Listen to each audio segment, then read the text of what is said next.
Cops don't like me, so I don't like cops.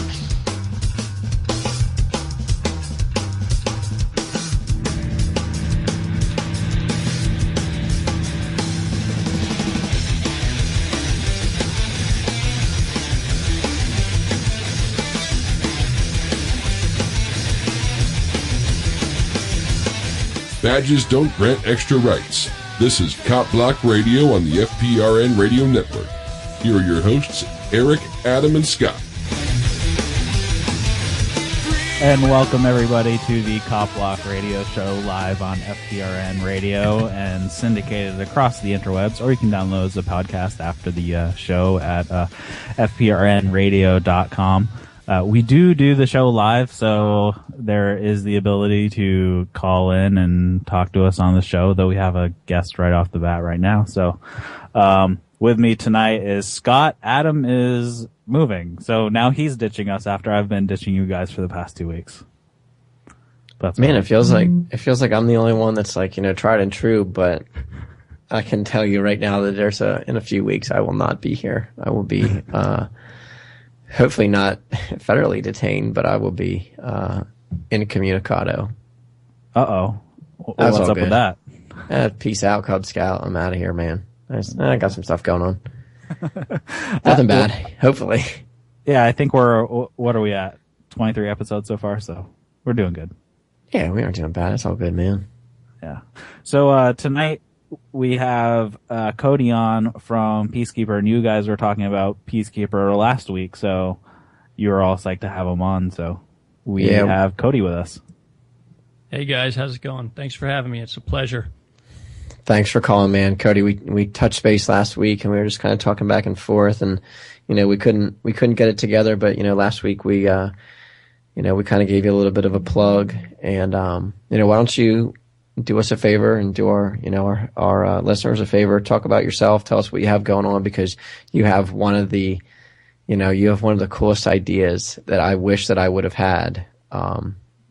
You're making it happen, man. Yeah, thanks a lot for the introduction.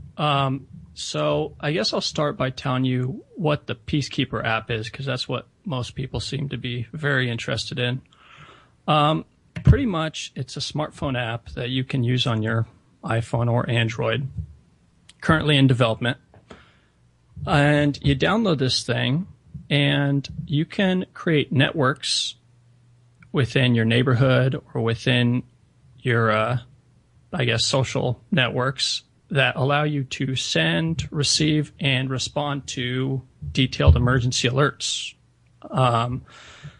For me, the main hope is that people will be able to link up with their neighbors or people really close by, because, they're going to be able to respond the fastest. But in, simplest terms, that's what it is. It just allows you to establish groups for emergency response. Yeah, man. I mean, I went to, you started the Indiegogo campaign, and, I've said numerous times about how important it is to have the, that small, close-knit community. And this seems like the perfect way to get that done, man.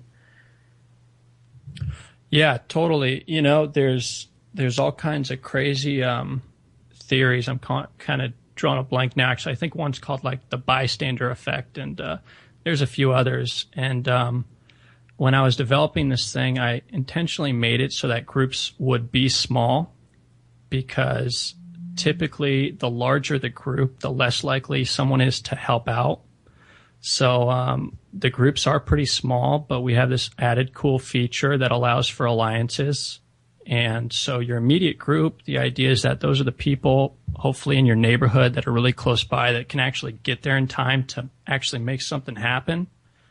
And on top of that, you can add unlimited alliances to your network, which would be your family or friends that may not be able to respond, but they want to know what's up anyways. Nice, man. Now, where did you kind of come up with this idea, and where is it, what made you go this direction with it? I was just sitting in my office one day. I'm not a tech guy or anything. I do construction. I build custom swimming pools out in the Bay Area in San Jose, California. And, I'd been kind of wanting to think of doing some kind of a startup or some kind of something on my own pretty much. And it was right when I started listening to a talk radio show called Free Talk Live, actually. And those guys kind of inspired me a bit to just think up ways to provide emergency services without needing to use the state. And I don't know, the idea just came to me one day, and I just kind of went with it. Yeah, I mean, I don't know if I'll speak for everybody. I know that, I personally listen to Free Talk Live. That's one of the things that I kind of got into whenever I started, down my road to, living a more free lifestyle. We actually at FPRN Radio, we syndicate Free Talk Live. So you should listen to Free Talk Live on our network. Just saying. Oh, nice. Very nice. and I was hanging out on Ian's porch yesterday, so. Nobody likes a bragger, Eric. Well, yeah, that kind of harkens back to how quick the response was to Derek J getting arrested, how quick activists managed to show up on the scene seemingly out of nowhere. This kind of, it reminds me of that type of process to try to make that happen on a larger scale.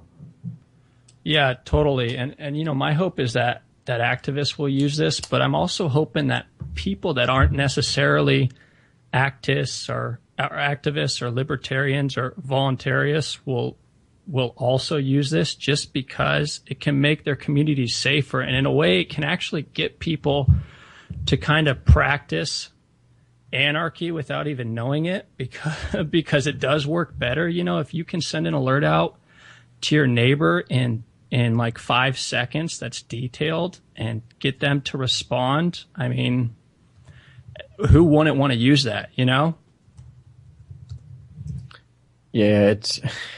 it's hopefully going to come the way. This is going to be something that replaces 911, because it's so much faster. Whenever we did get a chance to play your clip from your Indiegogo campaign. We're definitely going to play that again because we want to help you to promote it. But, this is something that people, once they get on board and they start to think in, a more community oriented and voluntary society orientation, people are going to understand that this is how things should be. Yeah, totally. And I deeply believe that the people with the biggest incentive to actually help you in an emergency are the people that you actually know. It's not strangers, and especially not strangers in law enforcement. So this really capitalizes on that human element of individuals wanting to be there for their family and friends. Yeah, that's one thing that the guy, last week whenever we talked about what you were doing, there was a gentleman from Detroit, and I'd have to look it up again, that started this. Is it Detroit or Chicago? One of those cesspools. But he started his own. It was very similar to yours, but he was like, it's you got to do this stuff out of love, and the way that things operate now, people do it for a paycheck. And people worry about getting home to their family because they're there for a paycheck, not to actually help anyone. Whenever you have people who have a vested interest in your well-being, like your neighbor or your family that lives down the road, these are the people who are actually going to make a difference, not someone who's, working on their last year's pension and trying to get that extra, couple $100 out every month. Yeah, I agree. And you'd think that would be a given to most people. You'd think most people would realize that and just kind of say, duh. But, it's amazing how many people don't really get that.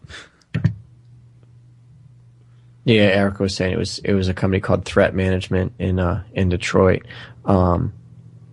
I rely so much more on my family than I do any other service that's provided by anyone.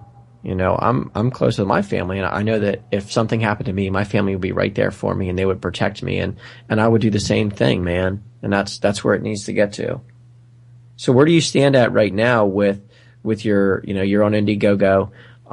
Where do you stand with that? What's your goal? What are you trying to accomplish there? Are you just trying to spread the word, or what can we do to help you? So my goal at Indiegogo is to raise enough money to finish development of the apps. I've dumped in about $11K of my own money to get these things started, and these developers are really good developers, and they've actually gone way ahead of the payment schedule because they didn't want to stop work on the app just because, I couldn't make the progress payments. And I'm just trying to raise the money so that I can get this thing into people's hands. The app download is going to be free. We're not charging for it. So I'm hoping people will go to peacekeeper.org and click through to the Indiegogo campaign and give a donation. Check out the Facebook page, give us a like, leave some comments. Right now, we just need to raise the funds to finish the app. And Peacekeeper, it's not just an app. The app's kind of what's getting all the attention right now. But, really, I'm hoping to be an organization that can really encourage and facilitate training and also merchandise that can just help people do this stuff with the help of their neighbors and friends, instead of needing to rely on just bureaucrats. This seems like an awesome way to put together some sort of neighborhood watch group, and I think it would definitely help facilitate people reaching out to their neighbors and being involved in the community a little more than they are right now. A lot of people seem to not even bother even meeting their neighbors, so this might spur some of that communication between those who are closest to you physically. I think it can do that. I think it can bring neighbors together. I think that neighborhood watch, to an extent, is all right. But, if you look at a neighborhood watch sign, it's got a picture of a little guy with an eye, and it says right there on the sign, all suspicious activity will be reported to the police. And to me, that's not really a crime deterrent. It's just you're pretty much telling people, we're going to call the police if you do anything bad. You're not really making a commitment to respond if there's an emergency. So I think we take it a lot further. Right. I guess I would put up the caveat, not the neighborhood watch as the organization that we know it now, but an actual watch of neighborhood folks watching out for each other instead of calling the man. Yeah, totally. on a random person. Yeah. So is there anything that happened to you or anything like that spurred this idea to begin with? It wasn't a single event, but, I used to be one of those conservative cop lovers who just thought police were just the best and, could do no harm. And it wasn't till I was actually mistreated by the police and by the court system that I started to kind of wake up and realize, wow, these guys actually don't give a damn about anyone that they're supposedly supposed to be protecting. And, after a while of that, I just, and it wasn't anything major either. It was minor things like traffic violations. But when I saw how badly the bureaucrats disrespected people and just how they belittled people and treated them as like lesser beings, I started to realize, hey, this isn't right. These guys don't seem to actually care about people.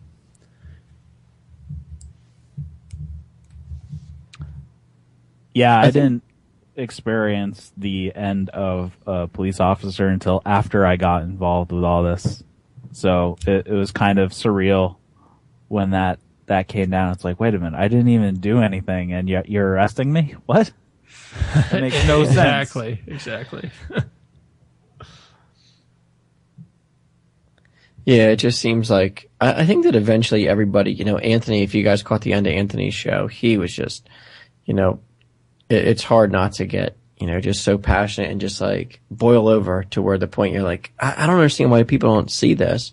And sometimes, unfortunately, it really takes like that one event, either to you or someone that you care about, that really just, finally you're just like, oh, man, this is not right. And, some people don't need that event. Sometimes that event is just, checking stuff out on YouTube or reading an article or seeing something on their, local repeater news. Sometimes it just takes that, but I think that eventually everybody's going to get there, and maybe not even everybody. I take that back. Enough people. And I think that the progression that's happening right now, it's getting faster. More people are understanding like this is wrong. It's broken. Something needs to be fixed. And I think that the rate of people waking up or being educated or just finally saying, you know what, enough is enough. That learning curve is getting faster, and it's gonna happen eventually. And as you talked about last week, and when you're talking about Peacekeeper, that we're always saying this is happening, that's happening, but we don't have solutions to fix these problems, or we haven't been talking about solutions to fix these problems. And this is a great solution to fix some of these problems. And to some people, they won't even realize that the problem's there and won't realize that this is fixing something. But as long as they're using this particular mode of resolution, I guess, or support, then they can still participate and not even realize what they're actually taking part in.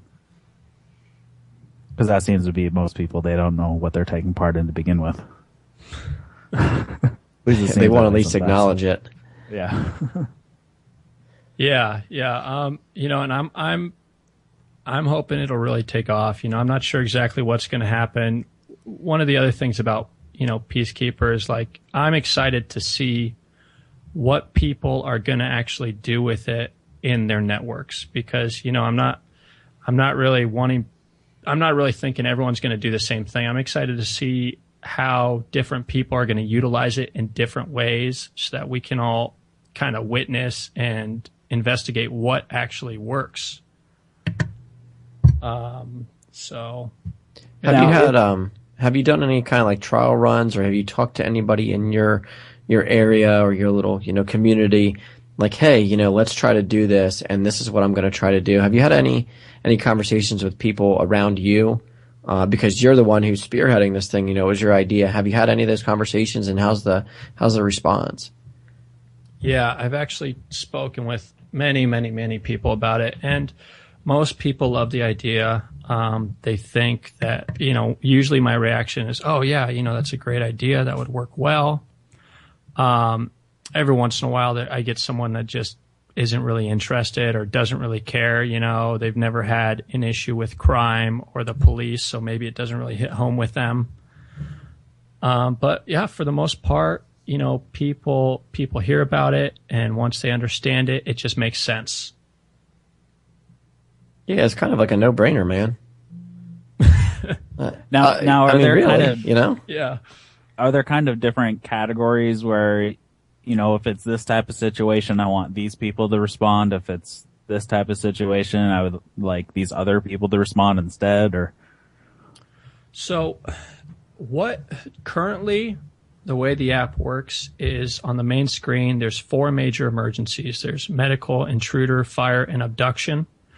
And the way it is now, you have one group that you're a part of, and when you send out an alert, everyone in the group gets that alert.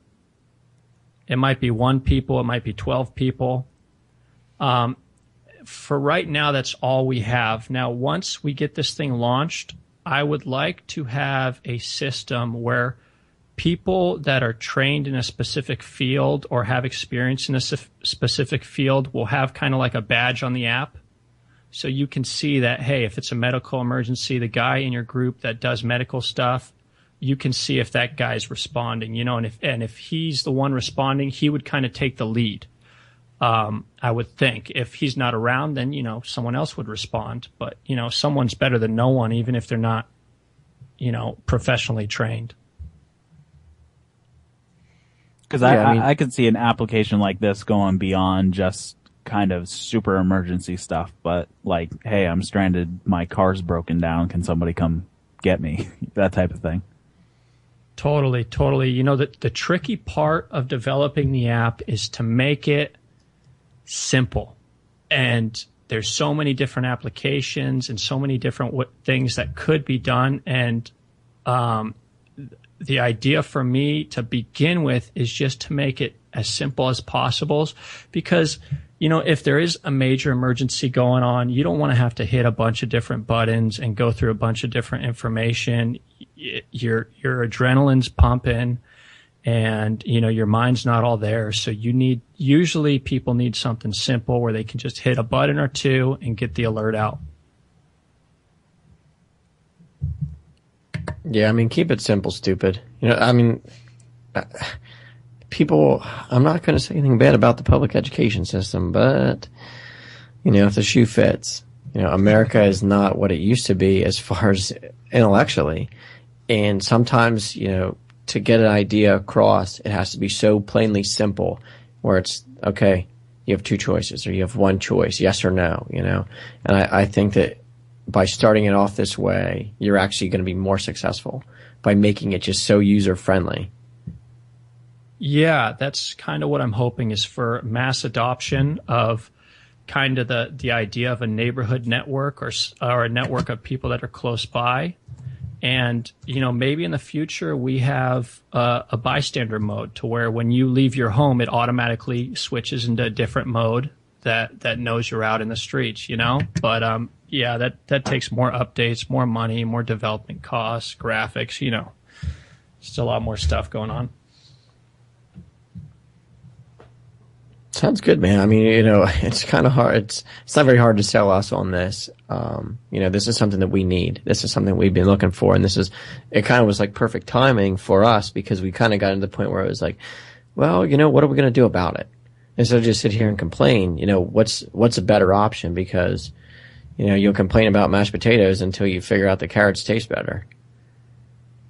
You got to have something else that, you know, replaces that thing that you don't like. So, and I think that this is it, you know, and, no, I'm not that familiar with Indiegogo. I'm more familiar with, Kickstarter. Now, how does Indiegogo work? Is it kind of an all or nothing thing, or is it like, you know, we'll take what we can get, or how does it work? I know with Ben Swan, he kind of switched gears because he wasn't, you know, he had really, really high aspirations, but, he didn't quite make his goal and switched over to, you know, PayPal. So what's your, you know, how does Indiegogo work? Indiegogo is very similar to Kickstarter. One of the differences and one of the reasons I chose it is because you can actually collect the funds even if you don't meet your goal. And for me, that works because right now I'm trying to develop on 2 platforms. And so if I don't meet the goal, the entire goal, I can still develop on one platform and get the app onto certain devices. Obviously, I don't want that. I want to be able to do them both at once so that we can get them in as many people's hands as possible. But, you know, you visit the site, you click donate, you check out the rewards first and pick which one you want, and you click donate, and there's an option to put in. Right now, I just have it set up for credit card information because I was having an issue with my PayPal when I was setting stuff up. But, you know, that might be something that I need to add here now that you're mentioning that. I'm just not familiar enough to know why there would be a difference in raising funds between the PayPal and the regular credit card. Do you know anything about that? No, I'm not that familiar with Indiegogo. Another thing that I wanted to kind of, you know, you and I had talked a lot, well, a little bit, and I wanted to let everybody know that, you know, our fans are, you know, fans of, you know, alternative currencies. And, you know, if anybody wants to make a donation as far as Bitcoin is concerned, I believe that if you go to the peacekeepers.org, your Bitcoin address is up on there, and we'll post that in the chat. Did I see that on the webpage? Yes, it is. It's a specific Bitcoin address, and it's the wallet that I have attached to that is just for the Peacekeeper app. Cool. So anything deposited in there gets cashed out, and paid directly to the developers. All right, and we're going to post that up too. One thing that we'll do, we're kind of getting up to the break here, we're running out of time, but before the end of the show, we'll play the clip again for the guys, and so they can hear, kind of your little pitch with your Indiegogo campaign, and we'll post up the link to that. Is there anything else that you want to kind of touch base on or talk about specifically that we haven't covered yet? No, I guess the last thing I would say is, what I'm really hoping that we can accomplish through Peacekeeper is making communities safer, getting people a chance at being a little more independent from the state, and getting people more self-reliant. I'm a lot like you guys. I'm just pretty fed up with what the state's doing to people, and I'm hoping that people can get behind this and actually use it to make a difference. It's something that people can do, like now. You don't have to petition anyone. You don't have to ask anyone for permission. You can just do this. Do you have some sort of rough release schedule that you're looking at right now? I'm hoping it all depends on the funding, to be honest. Depends on how the Indiegogo campaign goes. I'd like to set a date, but I just can't yet. All right, so I will pimp the crap out of this on copblock.org, and we'll see what we can do. Yeah, and I can tell you that we're gonna plug this every week until your Indiegogo campaign is done. We're definitely going to do that because we do support it, man. This rocks. Guys, I really, really appreciate it. Dude, thanks for coming up with the idea and getting this started. It takes an idea, but you got to get a little bit of steam behind it, and you've done it, man. We're gonna do everything that we can to help you out here, brother. And if you have any updates in the future, please get in contact with us, and we'll bring you back on to talk about what's going on. If you're making any changes or have any updates for us, that'd be awesome too. Awesome. Thank you very much. Thanks, Cody. You're the man, dude. Keep it up. All right. Take care, guys. You too.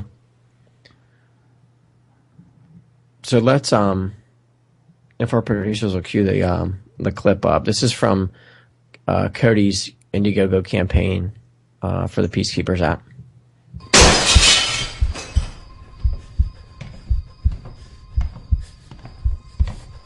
How would you like to have a network of emergency responders right in your neighborhood? I'm Cody, and I want to make this a reality through the Peacekeeper smartphone app. Peacekeeper allows individuals to establish groups ahead of time so that when an emergency arises, you can quickly send, receive, and respond to detailed emergency alerts. Peacekeeper has many advantages over the traditional method of protection. Here are just a few. Responders are likely only seconds away during an emergency. You get to choose which individuals you trust with your safety and well-being. You will have a network of like-minded friends, family, and neighbors who are also driven to maintain a safe community. You will have the added benefit of training and planning with those in your network. Gandhi said, "Be the change you want to see in the world." I hope you will take his advice and contribute to the cause so that you can become a force for good in your neighborhoods. Thank you for your support. And I hope to see Peacekeeper in your neighborhood shortly.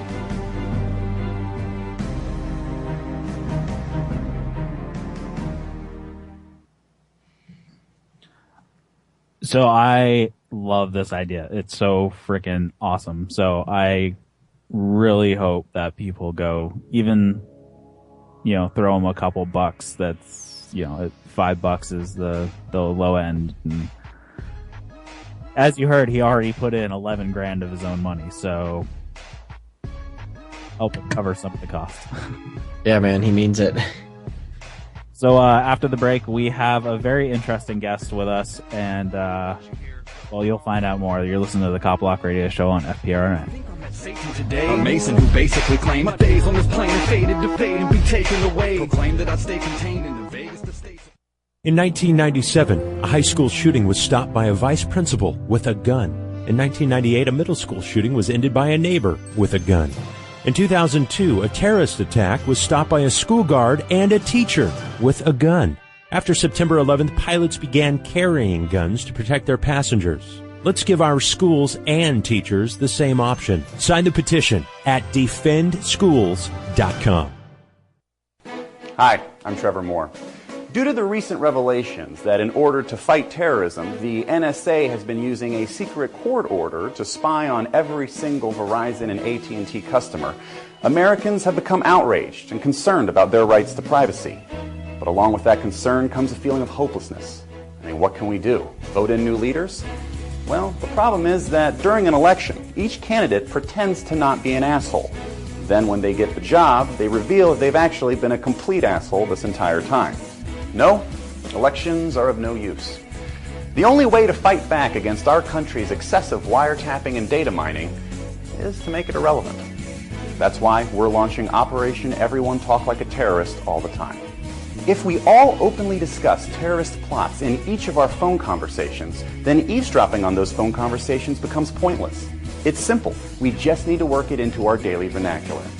For example, instead of saying, "I love you," you could describe a terror attack. The larger the scale, the more you love the person. Hi, Mom. I just got out of school. Can you pick me up?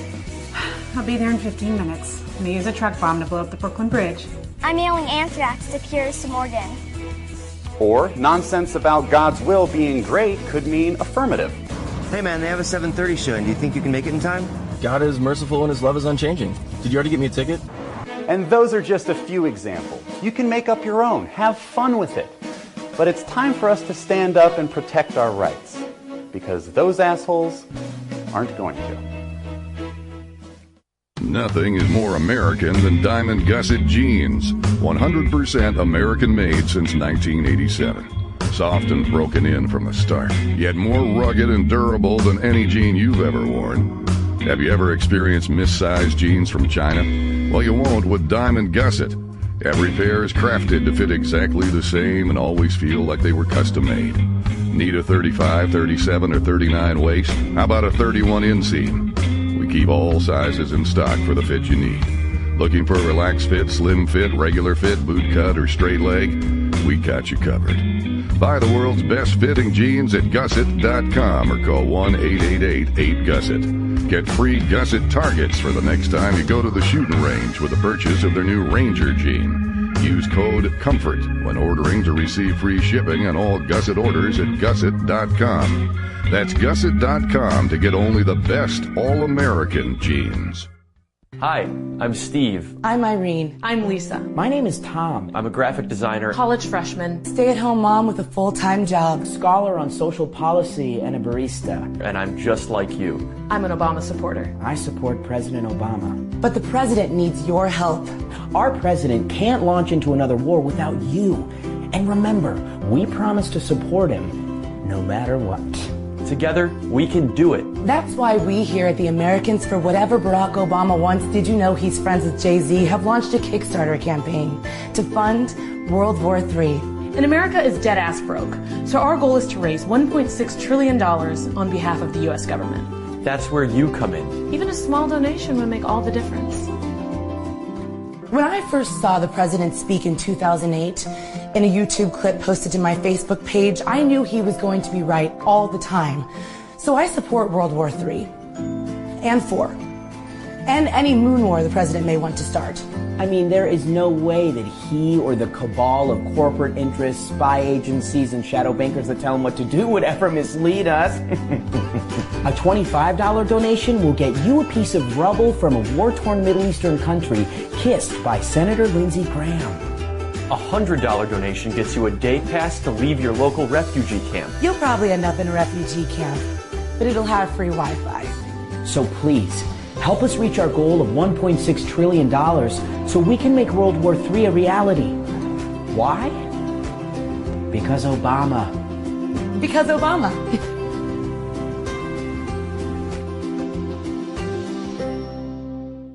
Thanks for listening to FPRN. Don't forget to check us out on Facebook and Twitter. If you'd like to start your own show with FPRN, advertise with us, or donate to the network or to your favorite shows, check out our website at www.fprnradio.com.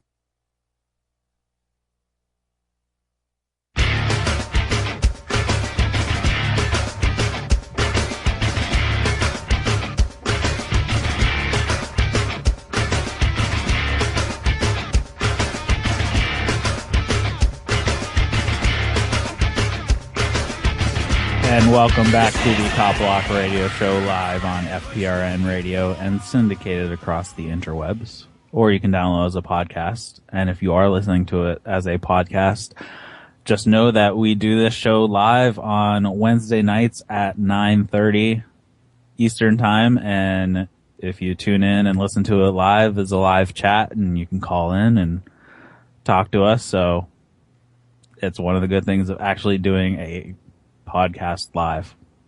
I guess technically it's a radio show, so yeah.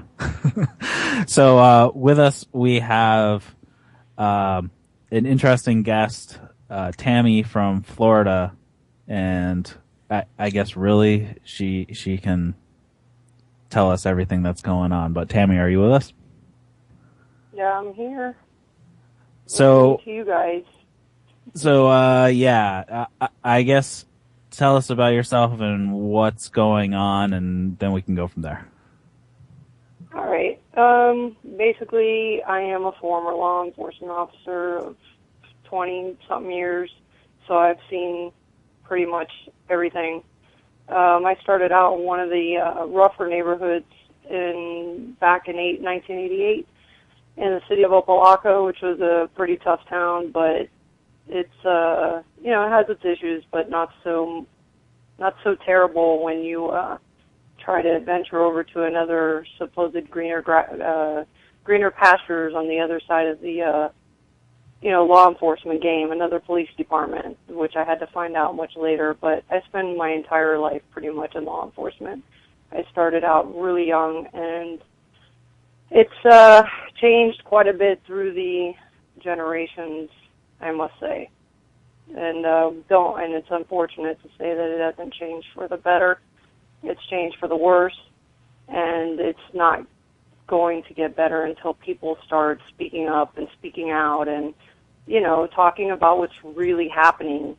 And I think that's the majority of the problem, that everyone is trying to keep quiet about certain things, or you're quieted down by someone.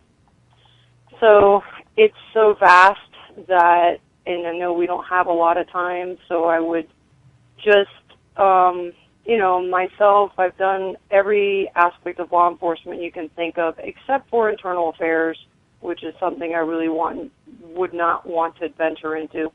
But I worked almost every aspect of law enforcement, including K-9, Detective Bureau, Patrol, so I've seen it pretty much on every level.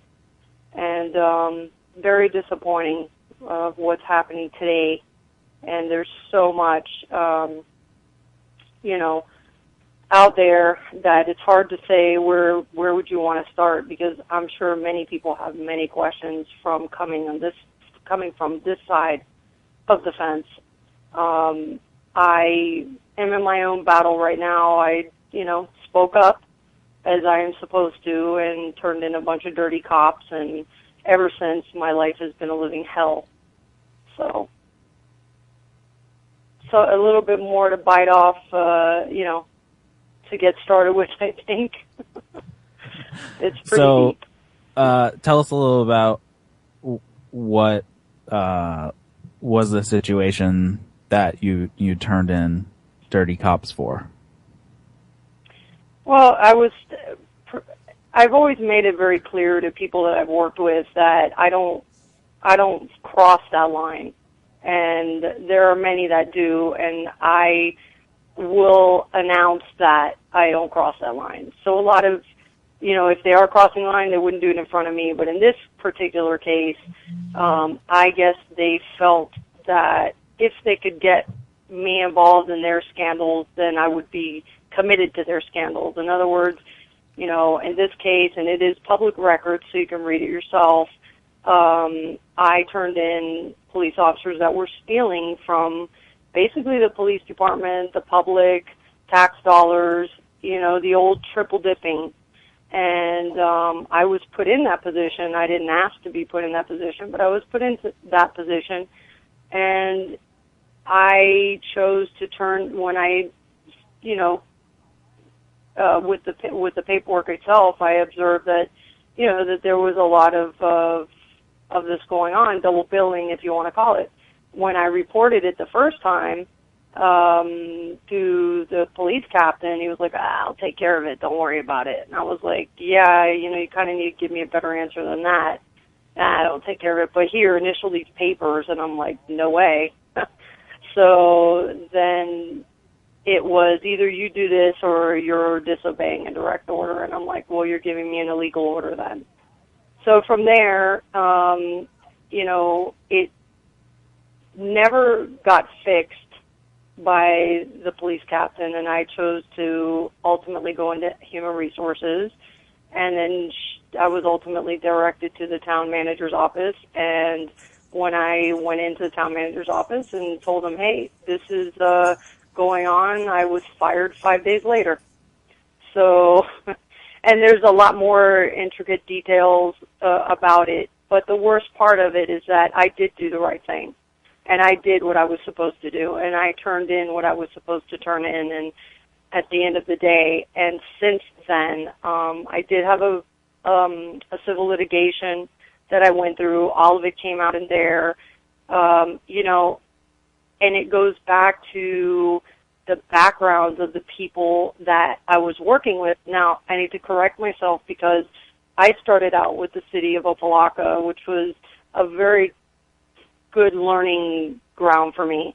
And this department that I worked for was a smaller department, should have been a place where I could ultimately retire quietly. Well, that was the farthest thing from what happened. So, in short, 5 days after reporting this to the town manager of the police department, I was fired. And what was the excuse? Now, remember that I had been a law enforcement officer for 16, 17 years, and then went on to this other police department later, and their excuse was did not meet probationary standards. Well, what does that mean? That's usually what happens to a rookie officer who's never been in law enforcement before. So I then try to notify the mayor via an email the same day, hey, I believe there's criminal activity within the police department. You need to look into it. And guess what happens? I become quickly labeled disgruntled. So they go after your reputation. They go after your family. They will go after your finances. They will come after you. And I think, and it's no excuse for any law enforcement officer to turn away and turn a blind eye, because that's not what you swore to do. So I'm now in a very difficult position because of it. And I have complained from Department of Justice, OIG, State Attorney's Office, you name it,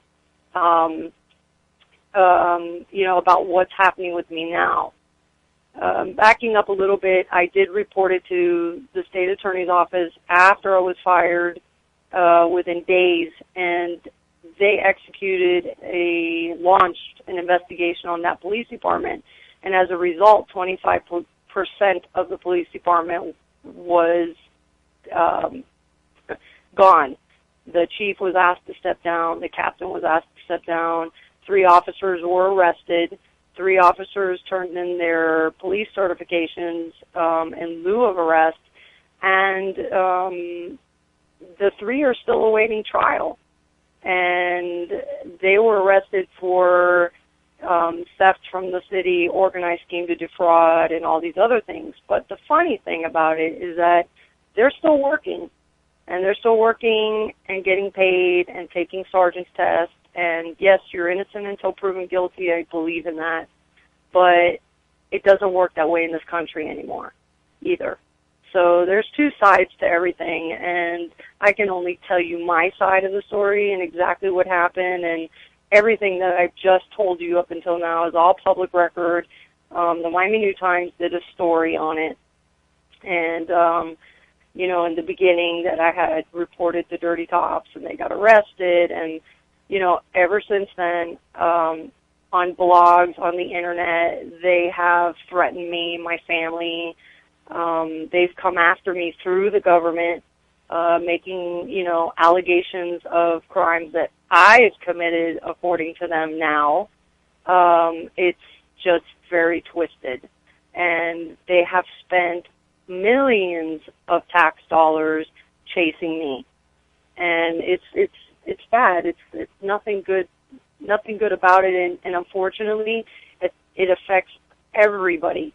And no American person should have to experience anything that I am or my family is going through right now for turning in a bunch of dirty cops. I mean, that's just unheard of. And imagine that. I'm a police officer, or was a police officer. I'm sorry, let me correct myself. I am a former law enforcement officer, and I know, what to do and who I need to go talk to when I'm being harassed or threatened or any of those things. And they're still doing it to me. So if my neighbor or, any person in the public goes and reports dirty cops and things like that, the retaliation, level is going to be really high. And they do come after you. And I'm not saying every cop is dirty, and I'm not saying every agent is dirty, and not everyone is going to involve themselves, but the percentage, in my opinion, has grown incredibly. The days of the good cops, I don't think we're in that era right now. And it begins with the backgrounds and histories of all the new, law enforcement officers. And in my case, I mean, these guys that I was working with, they had horrible work histories with their former police departments. They had worked for 2, 3, 4, 5 different police departments, and they were fired not for administrative reasons. One guy was fired because he was raping prostitutes on duty. I mean, hello, how is that guy still a police officer? And it just baffles me that not enough people will speak up because of their fear of being retaliated against. And I have to say that I have a couple of friends of mine that are still law enforcement officers, and they're scared because, they may be next on the hit list, is what I like to call it.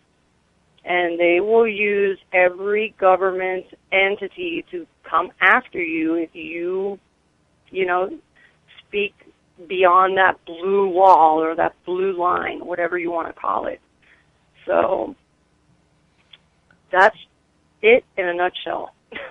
So, what kind of role does the unions play in this scenario? Glad you asked.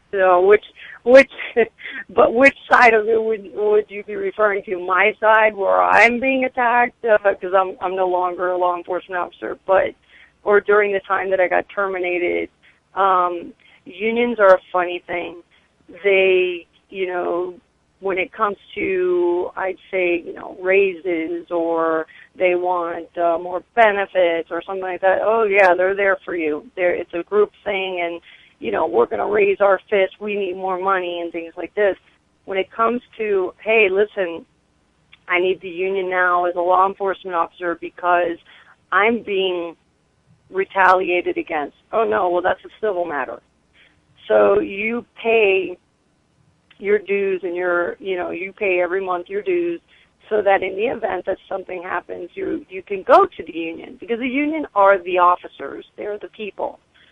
But it's a funny thing because cops always talk about unity and togetherness and this is a family and these types of things. And I'm sorry to be the one to say it. It's not true anymore. The group of guys I used to work with back in the 80s, if you asked me that back then, I would say absolutely. But today, there's just too much corruption. It's too, it's too much, and the officers that are seeing it, most of them will turn the other way because they don't want to lose their job, because they're afraid of being retaliated against. And then who do they go to? Because it appears to be that the corruption runs so deep, and it's, who do you go to? And I'm in that position right now, and there's some things I cannot discuss with you, but I promise you that when it's over, I will, if you were the public or you want to hear it. But it's You don't know who to go to. When you can't go to the office of the Inspector Generals and tell them, listen, these cops are doing this or these administrators are doing this, what are you going to do about it? And they simply tell you nothing. Well, who's the next stop? So it's actually harder for a police officer to step forward and do the right thing because of how hard they make it. You know, then you become labeled. You're the disgruntled. I mean, I can tell you right now, I have been called every name in the book, and I don't care. I wouldn't change my original actions of doing the right thing. Not every police officer feels that way. Most of them feel I'm better off just staying quiet. And there's no excuse for that. I don't think there's any room for that. So that I'm just one police officer speaking out, or former police officer speaking out. And there's so much more that the public doesn't know and is ignorant to, and I mean that in terms of the dictionary, of what goes on behind those doors.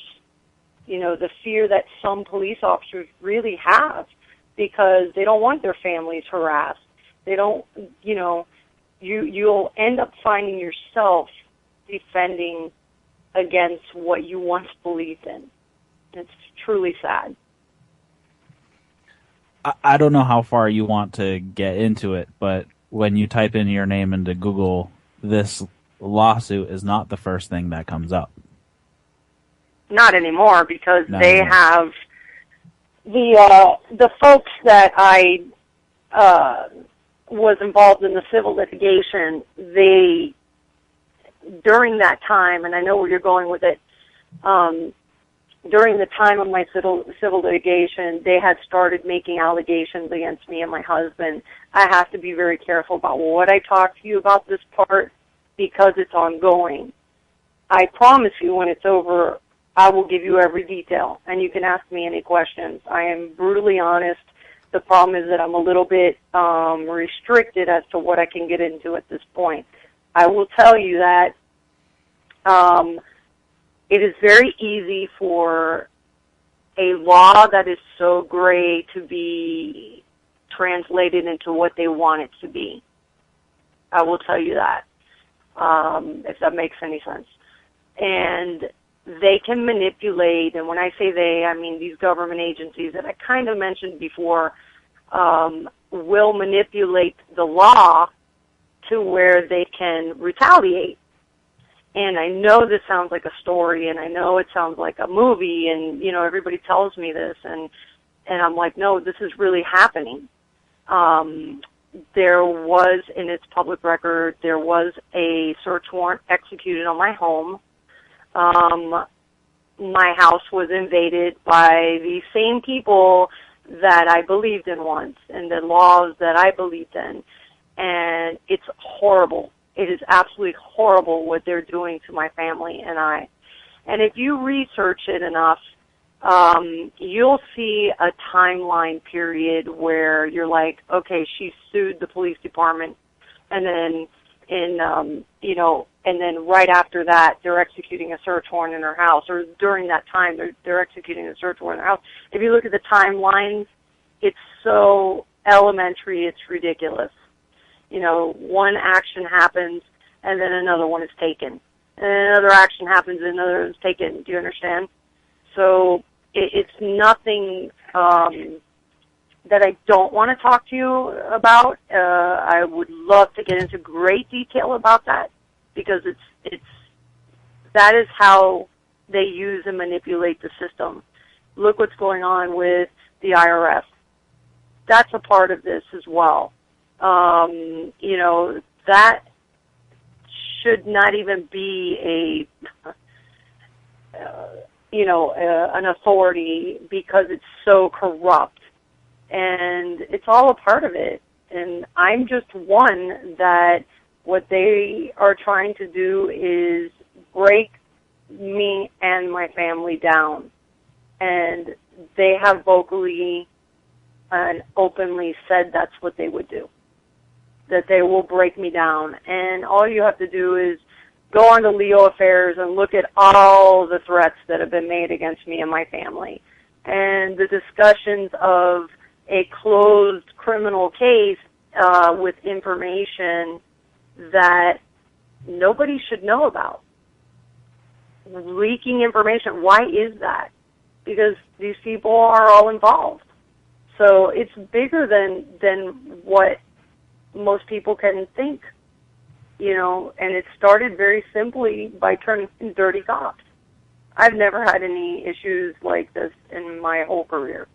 And I'm not an angel, and yes, I've had my little things here and there, but nothing to this magnitude.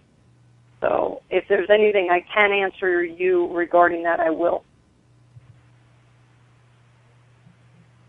Now, one thing, you know, that we kind of always focus in on is a lot of, you know, the violent acts that are committed and the unconstitutional things and the fact that there's no real, you know, like, I don't know, punishment. Like, there's no punishment that is associated with, and people aren't held accountable for their actions as a person. You know, they're kind of, you know, held behind this curtain that, you know, we'll take care of this and we'll take care of that. Have you seen things like whenever you were in the force, you know, it sounded like you spent, you know, a lot of years actually still doing this job before you were, you know, escorted out the door, essentially. You know, did you see things, were they always that way, or did it just kind of like happen over time gradually? Is it something that you kind of noticed? Yeah, I think that, and I masked that quite often. When I started in the 80s, so things were a lot different back then, and you're absolutely right about the accountability, and I'm glad you mentioned it, because accountability is a huge part of why there's so many issues with law enforcement today, because even everyone should be accountable for their actions and what they do. And what happens is, I have seen it. I'll tell you. I'll give you the time frame I believe it was in when policing changed over in like 90. I want to say 93, 94, where community policing became a big thing for law enforcement. That's where I started to notice the changes, and that's when I started to notice the, you know, kind of the irresponsibility where something happens and then you're not accounted. It's not, you know, people are not being accountable for the things and the actions that they're taking. I would say that back in the 80s there was more police abuse. Again, as I said in the beginning, I've always made myself very clear about, you know, I won't tolerate the heavy-handing. I don't do that. And if you go through my personnel records, you are not going to find excessive use of force. You're not going to find those kind of things. Might you find that I came in late to work a few times? Yeah, you will. But things like that, I don't believe in it. And I think if an officer takes a position and says that I don't want this, you know, I won't tolerate this behavior, and gets the message across, the other officers kind of alienate you in that respect. So I think the accountability right now, officers aren't, there isn't any to some degree. I mean, I don't like to use such a general any, you know what I mean, because there are law enforcement officers out there that are trying to do the right thing, but it's just too much. It's too many right now. Too much is going on. Well, we have to go to break. You can stick with us through the break. You're listening to the CopBlock Radio Show on FPRN. We'll be right back. It's what it seems.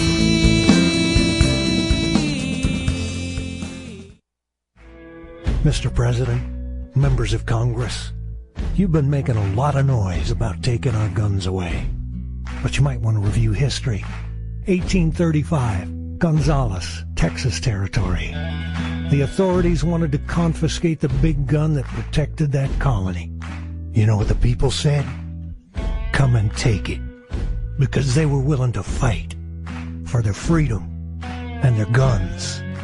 So are we. Come and take it if you want it. Come and take it if you think you can. Come and take it, but I warn you, you'll have to pry it from my cold dead hands. We want the freedom that God gave us, so you best not cross that line. If you want this gun, you gotta come through us and take it. One shot at a time. Just like Gonzalez, we're keeping our guns. Do you have a group or organization founded on the principles of personal liberty, health freedom, or accountable government? We invite you to check out Same Side Entertainment. Get connected with leaders in the liberty movement like Tom Woods, Kevin Gutzman, Jack Hunter, Robert Scott Bell, Michael Scheuer, and many more. Find us on Facebook, Twitter, and our website at www.samesideentertainment.com. Again, that's www.samesideentertainment.com. Same Side Entertainment, connecting you with the education and resources you need. In every age, a technology is created that upends the foundations of society. The wheel, the printing press, the internet. Now, in a world sliding into financial chaos, a new technology is changing the way monetary systems work around the world. It is called Bitcoin. Bitcoin is a new form of money, controlled not by banks, governments, or corporations, but through mutual commerce between free individuals. To learn more, visit weusecoins.com. Talk about a wake-up call. I was paying for all the doctor's visits, insurance premiums, and medical costs out of pocket. All these expenses were keeping me from living the carefree lifestyle that I wanted. Then the government told me about Obamacare. Now with Obamacare, I don't worry about my health care. I eat whatever I want, whenever I want. I get all my prescription drugs for free, and there's no more coverage gap. I no longer need to worry about pre-existing conditions. We can see any doctor whenever we want for any reason, and so can everyone else. Obamacare is not for everyone, like Congressman.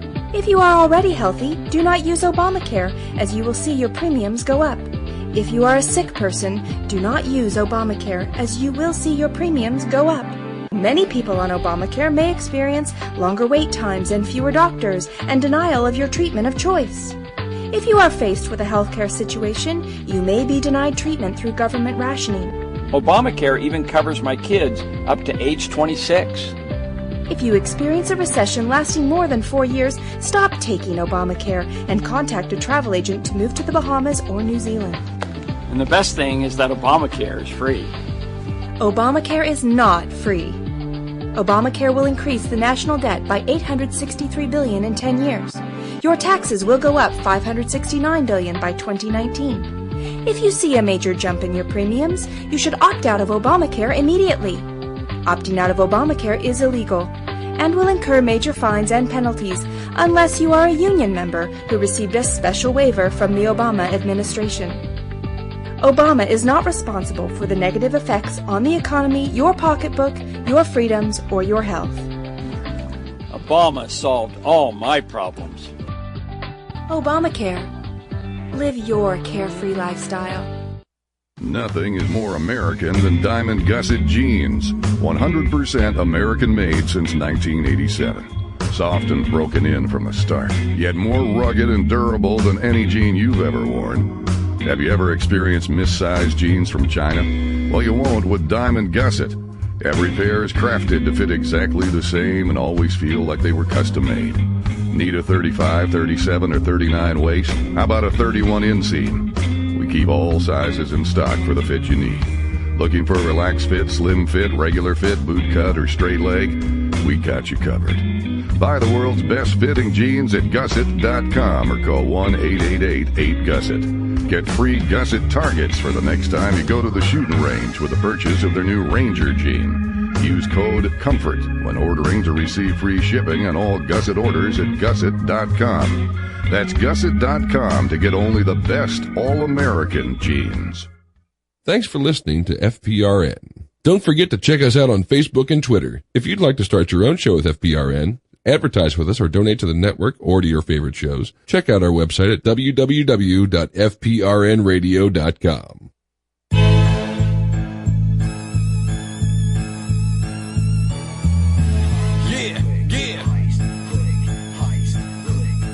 Check 1,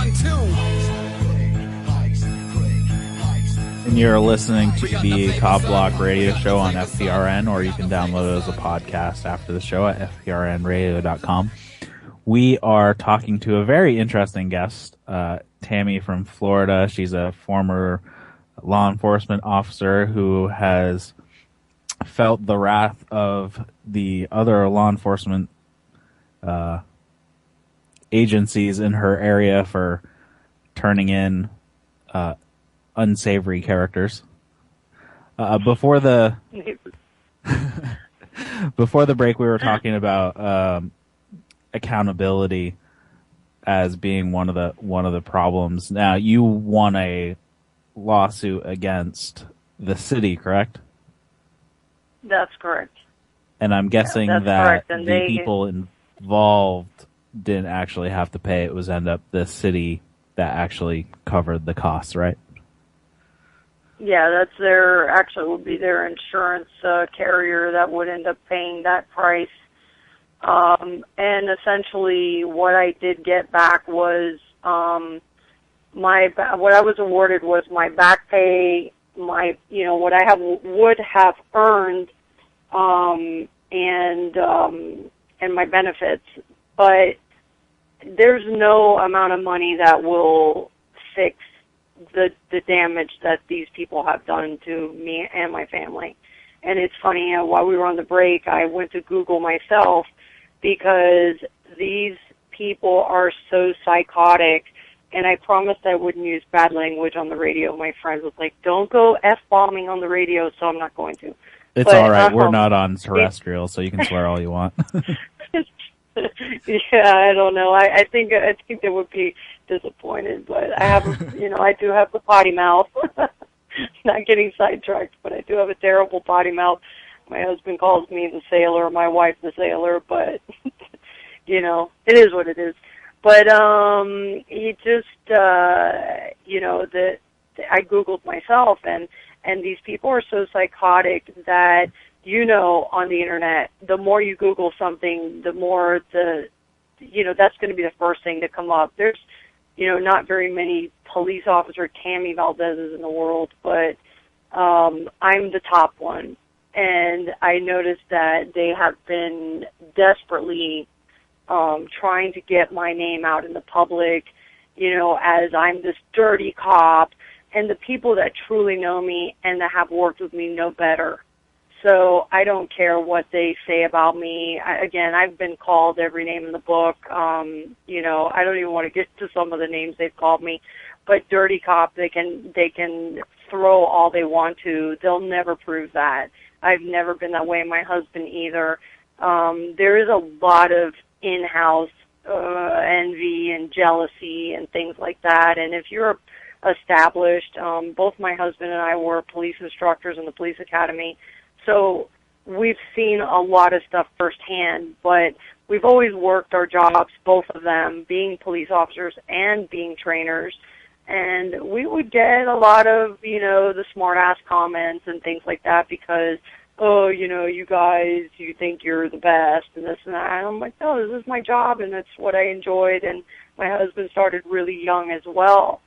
And he used to work for Hialeah. He no longer works there, and I know there was some stuff done over there about public records or something, which was like, oh, my God, just give the people the public records and stop already. I mean, it's just, and then nobody's accountable for it. Then you'll have a mayor come on and kind of, paintbrush everything. Whoa, yes, I'm the mayor, or I'm the whoever, and, we're following policy and procedure, and then when you ask for the policy, they don't produce it, and, we don't have to, and it's just nobody's accountable for anything.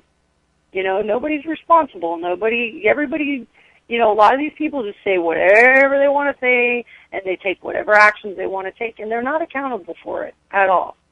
So accountability to me is a big deal right now because of everything that's going on with, I'm sure you've heard about the recent, the mayors getting arrested or indicted, and then, all these things that are going on right now within police departments.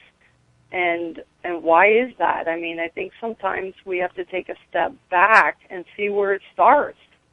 You know, you got to do the baby steps before you can start walking and trying to fix a problem. And I think that's one of the aspects of it. The second part of it, I think, is too many law enforcement officers that have been around for a while are too afraid to voice against any administration. And I think a lot of it comes down from the administrations and trickles into, you know, the old saying, you know, it runs downhill. And I think that not enough police officers will stand together and fight against corruption within their own house, you know what I mean? So I think that's a really big problem. And then when you have no one above that will make anyone accountable for things, and yet and still they'll come after somebody like me all day long, there's a big problem there. You know, there's a big problem. And the harassment, I can't even begin to tell you what happens. It's bad. It's really bad.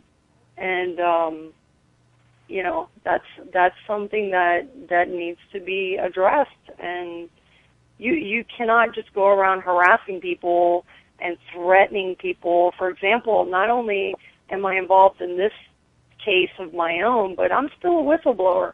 I blew the whistle all day long, and I'm being harassed and threatened, and they are blogging about it, and they are blogging about intricacies of a closed criminal case that they shouldn't have access to.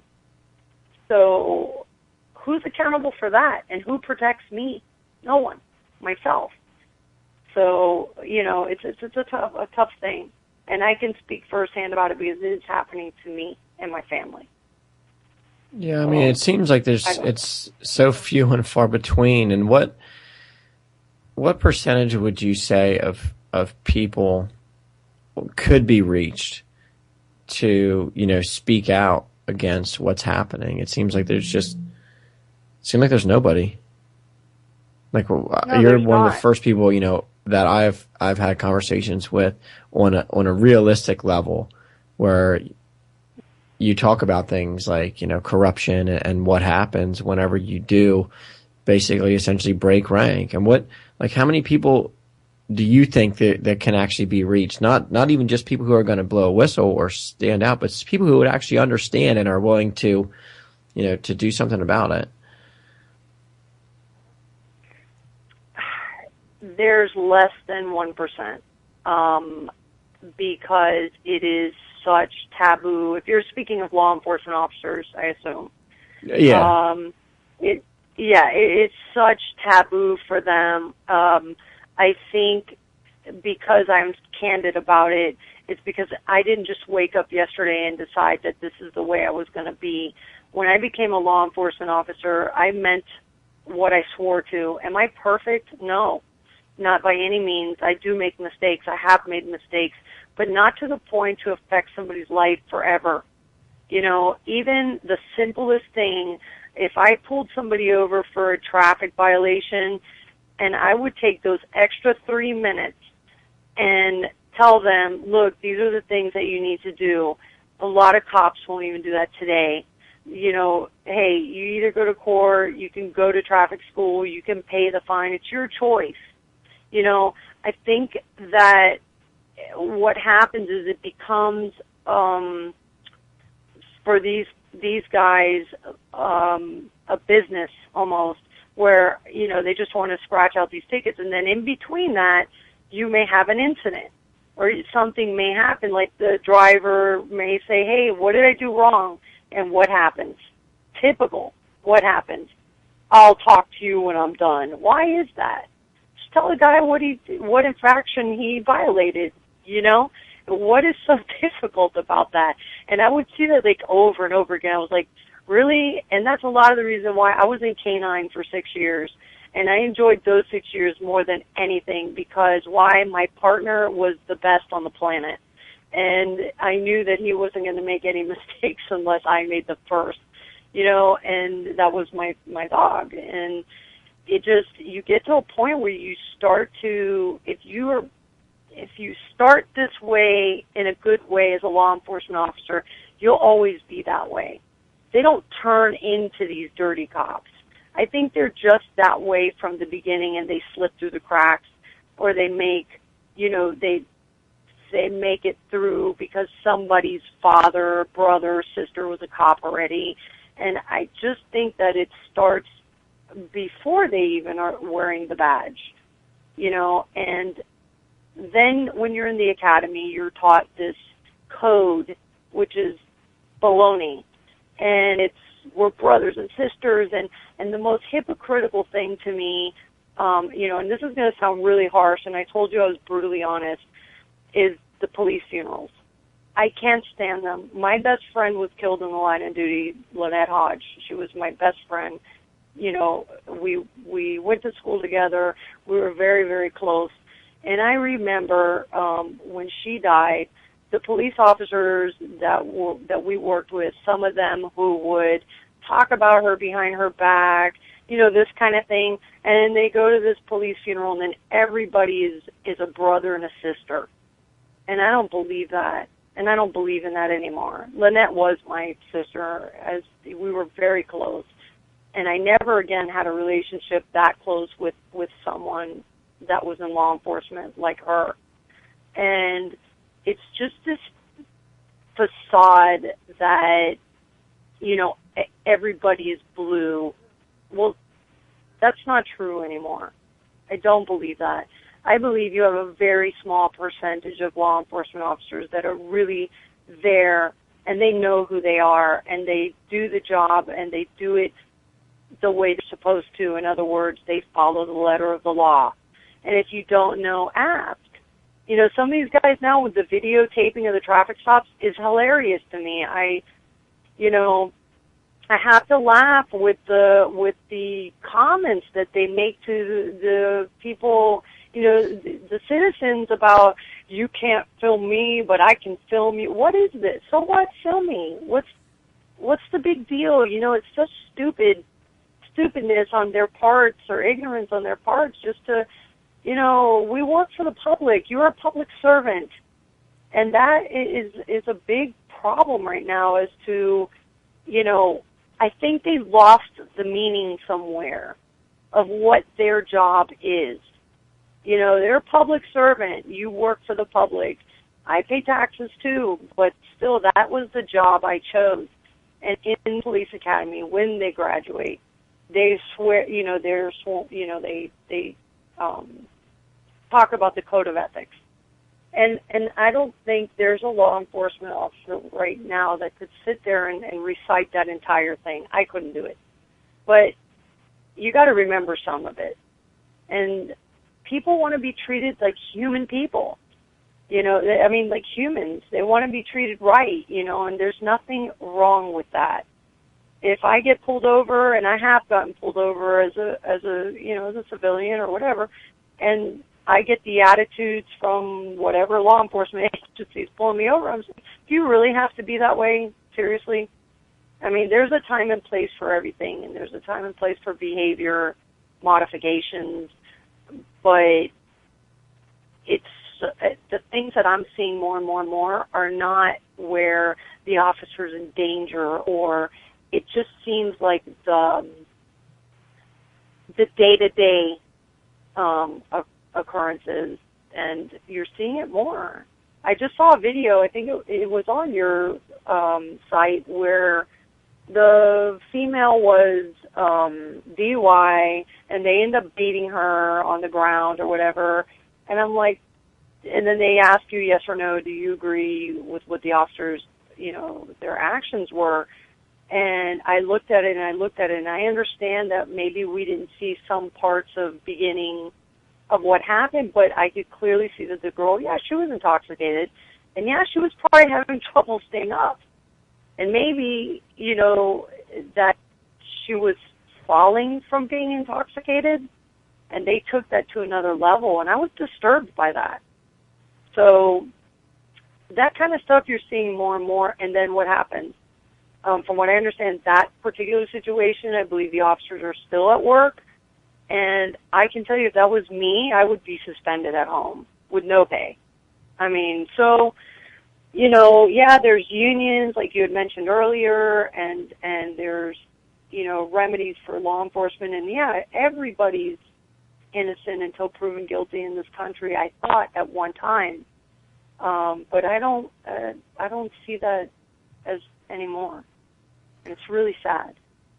So I know this is probably going to open up a can of worms, but what steps can we take to mitigate this or turn this ship around? This is going to sound so cliche. Making people, educating people, and I could sit here and tell you all day, listen, if you get pulled over by a police officer, have your driver's license insurance in your hand ready to go. I'm going to just use traffic stop as an example because that seems to be the hot topic. And, have your driver's license and insurance ready to go. But there's no guarantee that that officer is going to behave a certain way. And one thing that I truly believe in is every officer is a human being as well. And we all have problems, as every person does. But you're not entitled, when you're a public servant, to bring your problems to the job. You understand? And that may be very cold to say. But your personal issues need to stay at home. And I learned that through the years growing up and becoming a more mature police officer, that, you know what, your problems don't matter. You swore, you're wearing that badge, you're wearing that gun, that's a lot of responsibility. And when you're dealing with the public, you can't have an attitude. Sorry. You got to check your attitude at the door.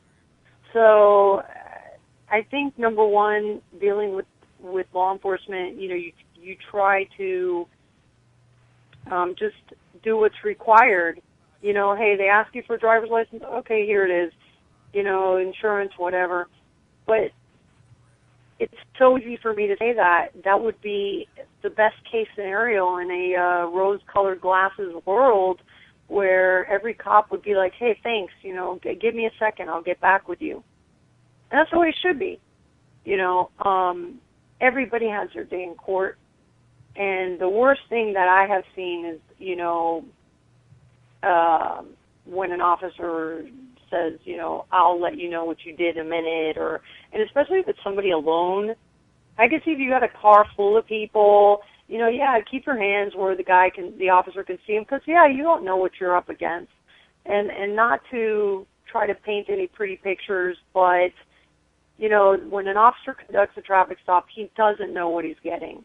He doesn't have any idea what he's getting. He can really dictate what happens if it's and I don't want to say a routine traffic stop because there is no such thing. But, he can dictate the attitude or where it goes. And as the public, if there become, maybe there could be some seminars, some classes, some, getting the word out there. I've seen books, little, pamphlets type of book things where, they try to talk about what to do if you get pulled over. And that's great, but you can never tell. Just like an officer doesn't know what he's going to get on a traffic stop, the violator doesn't know what officer he's going to get when he's being stopped. And I know that's probably not what you want to hear, but I'm being honest. And I don't know what remedy there is right now. This country, to me, and its law enforcement is upside down. And I truly believe that until enough people inside go, hey, this is enough, it's wrong. We need to work with the public, not against the public, and really work together. I don't see a change happening. I see it getting worse. And that's scary. It's very scary. And I've given you a runaround of an answer, but I think law enforcement has kind of the same problem as, say, religious figures who want to get out. Once that's all they've done, all they know, and if they try to get out, then they are risking losing everything because they haven't done anything else. And how are they going to support themselves if they no longer have this the plan that they had laid out in their earlier life and realized that it was the wrong path for them, or there's no way they could stay where they were. Is how do we support those who can speak out and want to speak out, but a story like yours shows that there could be pretty heavy consequences should you decide to do that. So it's kind of making an example of, hey, you don't want to speak out because this is what's going to happen to you. But how do we mitigate some of that risk, I guess? I think another, for example, we have the Department of Justice who oversees a lot of things, but even they don't barely look into things. In my own experience, I don't see it, and you know what's going on with the IRS and the ATF with the Fast and Furious stuff. I mean, who's taking responsibility for any of that? No one. And that infuriates me. That makes me angry because, like I said before, I did the right thing, and they came after me. And in the end of the day, I hope that 12 people will agree with me and see the truth, because that's all I can ask for, is people see the truth and see through the smoke and mirrors, because it's using government entities to retaliate against people is a horrible thing. There's a lot of power there. There's a lot of power in those entities, even at an agent level. They have a lot of power. And I don't think people really realize how much power they have. You think a law enforcement officer on a patrol level has a lot of power. Yes, they do, but not to this magnitude, where you can literally turn someone's life upside down and inside out because someone who is in a political position has asked you to do that. I mean, that's very scary. That is very scary. And when there's a person in a political place who has the funding and who has the power and the push to go after somebody like me, it's a horrible story, because do you think I can really fight the federal government or the government on my own? No way. I'm lucky. I am one of the lucky ones that, I know enough to defend myself and my family and my husband, but the means to do it is another story. And they will break you down to where you have no choice but to give in.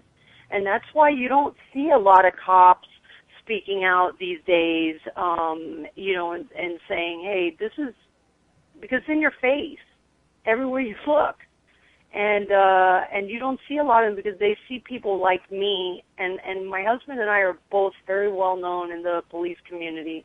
We've trained thousands of people. I'm not talking hundreds, I'm talking thousands. I've trained people from the city of Miami to Monroe to Broward, you name it. They've come through us at one point or another, both me and my husband and I. But no one will speak up and ask me how often my phone rings and somebody says, hey, are you okay? What do you need? I can tell you the law enforcement officers that have contacted me are I can count on one hand and have fingers left over because of their fear to call me. So it takes a lot of courage and a lot of belief in fighting this, to come out and speak up, because I could have done like everyone else and turned the other way and said, forget about this, I don't care. But unfortunately for me, I do care. And I wouldn't let anybody put me in those positions. Well, thanks a lot, Tammy, for coming on. We will be watching your story closely, and hopefully we can talk to you in the future, whatever the outcome. I will shoot you guys an email and keep you updated, and I appreciate you having me on, and I'm glad to see somebody's doing something. All right, thanks. You're listening to the CopBlock Radio Show. We have to go to break. You're listening to the CopBlock Radio Show on FPRN Radio.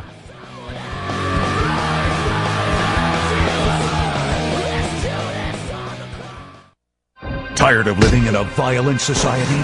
If every citizen was armed, no one would be dumb enough to shoot people. It's exactly the ethos our founding fathers had when they wrote the Constitution and then changed it, which is what makes it sacred now. Come mingle with safety-minded people like you at the Liberty City Gun Club. Our nation is still the world leader in one thing: armaments. Nothing says excitement like a night out with a small caliber semi-automatic weapon. Get social at the Liberty City Gun Club. Well, yeah, it's getting tough out there. Yeah, no doubt. I work in home invasions, mostly. Some murder, occasional rape, if she's hot, or really bitchy. And I'm a huge advocate of gun control, absolutely. Every time I kick in a door or smash a window, I face the possibility of being shot and killed. Allowing citizens to own guns creates a hostile work environment for me and my associates. No one should have to work under those conditions. I say make them all illegal, absolutely. I mean, I break the law for a living. I'm a professional, so it doesn't really bother me. No doubt. No doubt. Your local violent criminals work hard and put their lives on the line every time they attempt to murder, rape, abduct, or assault a member of the citizenry. They desperately need your help. With your support, there may finally come a day when a violent criminal can have his way with you or someone you love without the fear, anxiety, and stress caused by knowing there's a possibility his victim might be armed. Please show your support by voting for stronger anti-gun legislation, because criminals prefer unarmed citizens.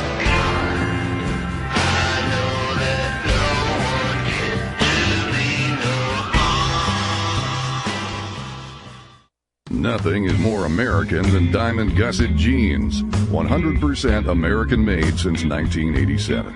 Soft and broken in from the start, yet more rugged and durable than any jean you've ever worn. Have you ever experienced missized jeans from China? Well, you won't with Diamond Gusset. Every pair is crafted to fit exactly the same and always feel like they were custom-made. Need a 35, 37, or 39 waist? How about a 31 inseam?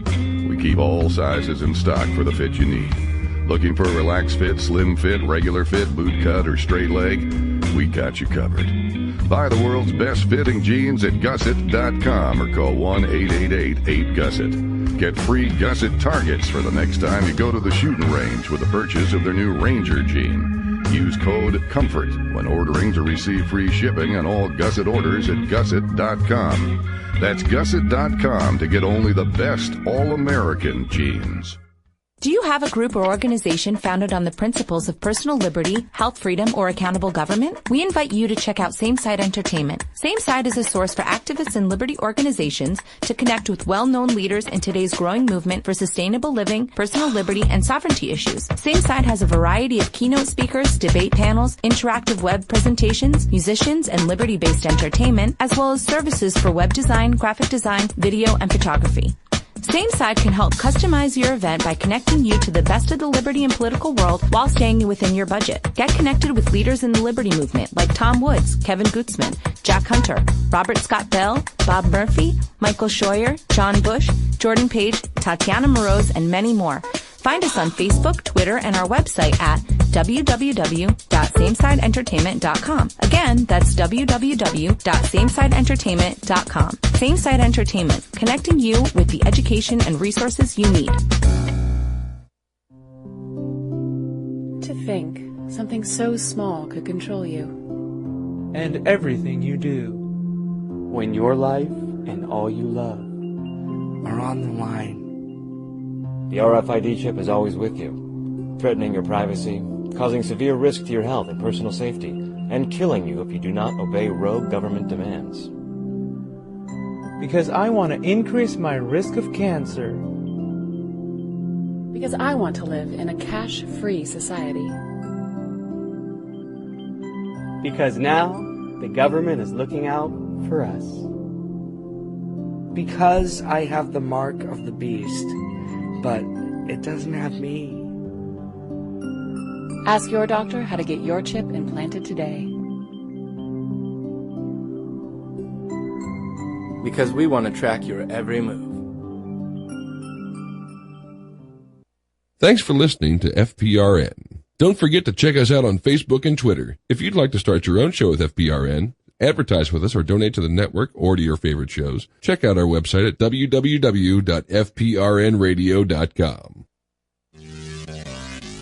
Prepare yourselves for mass arrest, bloodshed, stun guns, civil disobedience, and maximum security resettlement facilities for political dissidents. Get your guns up, time to blow it up.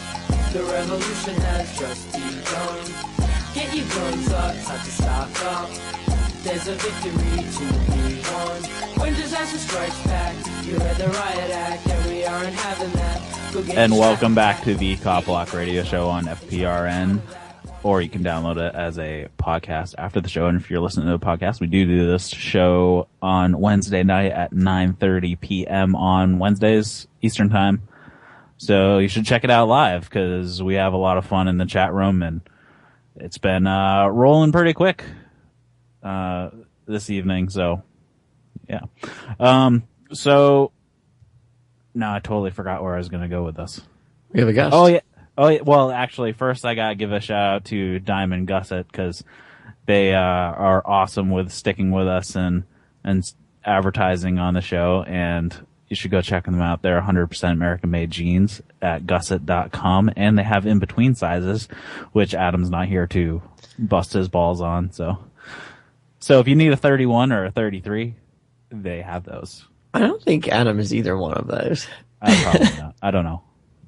Unknown. I'm not. Erroneous. The whole thing is erroneous. Yeah, and the diamond gusset won't bust his balls, because that's the point of the diamond gusset in the first place. Touche. Yeah. So, and then I was going to say something else, but I totally forgot what I was going to talk about coming in. So we have we have a guest on the line. So I believe Vince is with us, and he wants to talk about secure communications. Right. How am I coming in there? You're good. Okay, I'm getting a tiny bit of feedback from your end, but... Well, we don't hear it on this end, so go for it. Okay, let's do it. Right. So, yeah, I'm hearing a really bad feedback in my ears right now. Right, this way. Hello? Yeah, if you either want to have headphones on or something like that, so you don't be playing through your speakers. Right. Let me just turn you down a little bit. Sorry about the sound check, people. I can't focus when I hear my own voice in my ear, you know? You can't ignore yourself? Man, I'm good at that. I can ignore anybody. Well, we want to pay attention the most to ourselves, don't we? Yeah. Right? I mean, obviously. So, basically what I wanted to, thanks for letting me come on and talk about something that's kind of important now.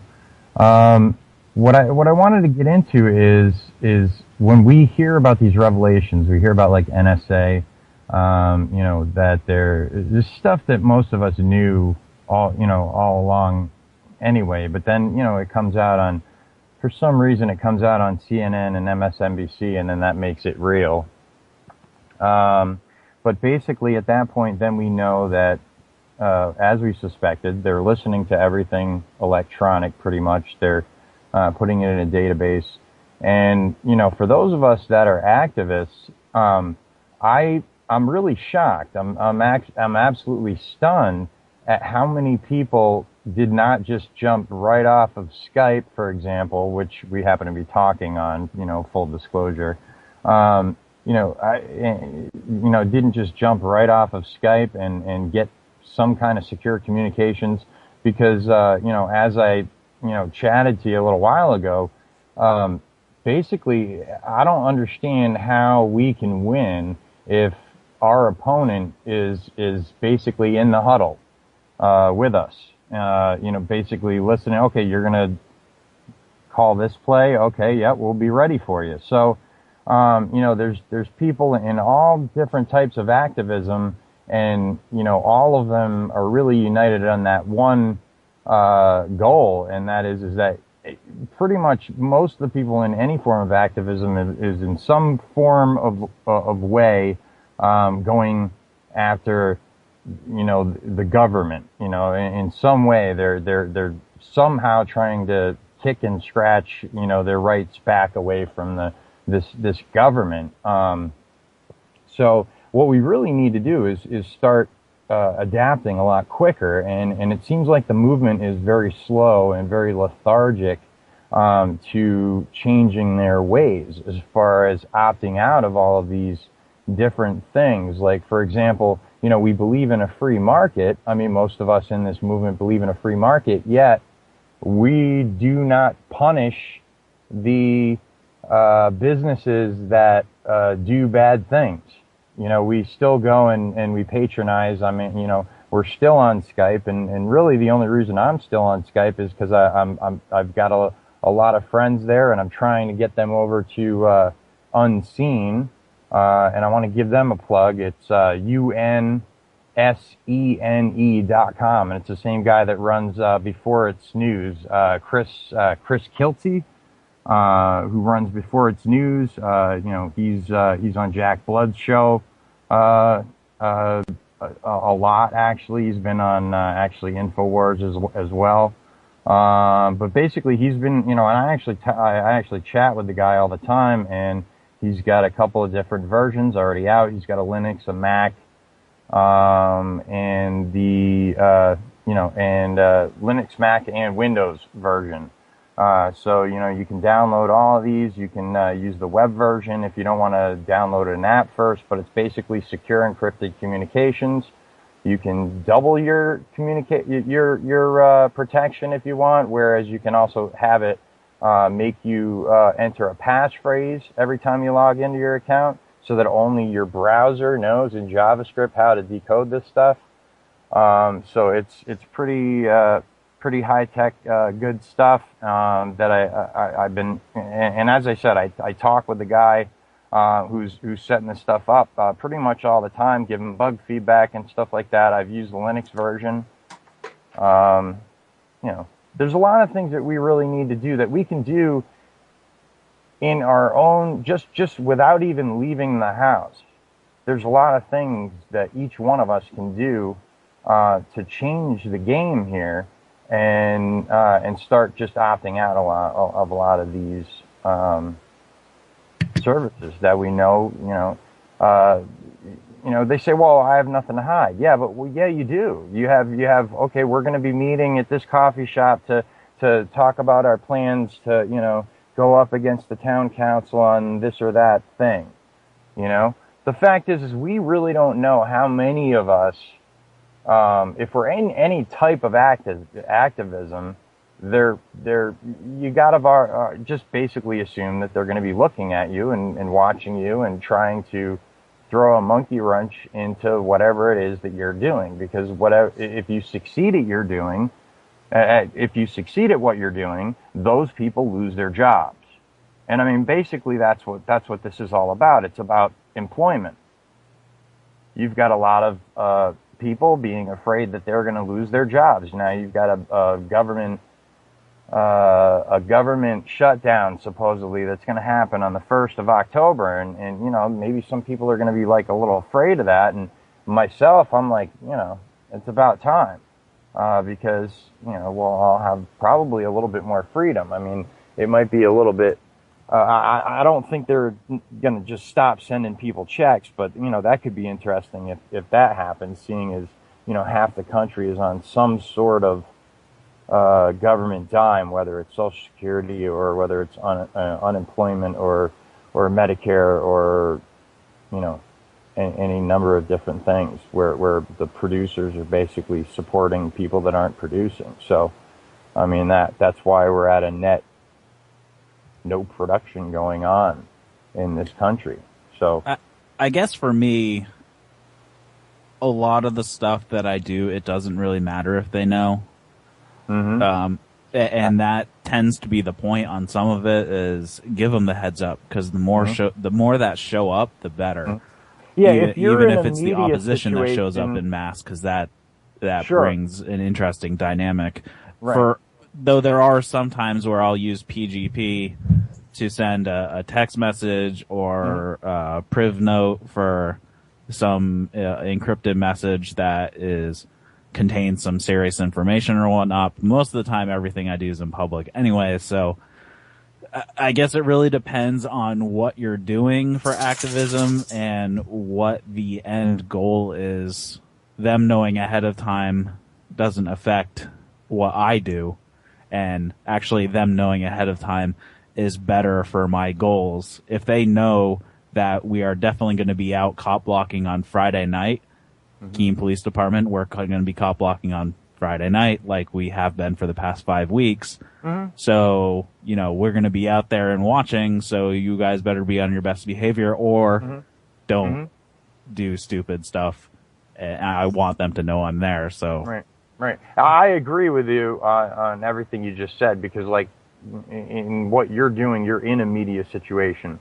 But when you're talking about like activists, getting together and making plans, and for my own right, I do a lot of law research and things like that. And, the justice system is just absolutely corrupt beyond all recognition. So, there's a whole lot of fraud going on, in the justice system that the majority of the freedom movement is really not even, really kind of clued into yet, so much. I mean, there's a very small section of that, of the movement that's kind of, researching what is exactly law. There's a lot of people that throw around the word law. There's a lot of politicians that say law. But when you read it on paper, it says statute, or it says act, or it says bill. But none of these things actually on paper say law in anything official. Maybe in a personal letter or something like that, the law says this, the law says that. But a lot of people don't really understand exactly what law is. So, and that's another discussion. I don't know how deep you want to get into that discussion, but for the purposes of the topic, folks in that particular, business, I mean, you're talking about, like, for example, lawyer-client privilege. Certain strategies that you're going to use, certain different types of documents you're planning on filling out and submitting, at certain times. So, basically, I mean, and just in a general sense, if, like I said, if your opponent knows your plays, you're at a disadvantage. So, I mean, if our goal is to succeed, and as far as the cop blocking goes, I do hear you there, but actually it would be kind of nice to just, kind of show up unannounced and they don't know. And, that's how it kind of started out, obviously. And that's when you probably get a lot of the best footage, not when all these guys know you're coming and they're on their, maybe on a little bit better behavior. Of course, in our case, I think better behavior is the goal, not to get this awesome, crazy footage. Well, the awesome, crazy footage gets you the better behavior. Right. I mean, that's really how it happens, right? I mean, some of these cops get, hey, you want to be a YouTube star? And then, bam, all of a sudden tomorrow they're a YouTube star. And then, wow, a whole lot of other cops stand up and take notice and say, hey, geez, And what would be really great if some of these public servants actually opened up the Constitution and read it. And, they take an oath in front of God and 2 other witnesses that they're going to promise to uphold this document, and they're not even, they don't even carry one around with them, so I don't know how they can uphold it. So, I don't know where I was going with that, but I don't know. We could just we could move on to other topics if you want. I've got lots of stuff I'd like to talk about. What was the purpose of the call? The show tonight was the app you guys were talking about. I think that's an awesome idea.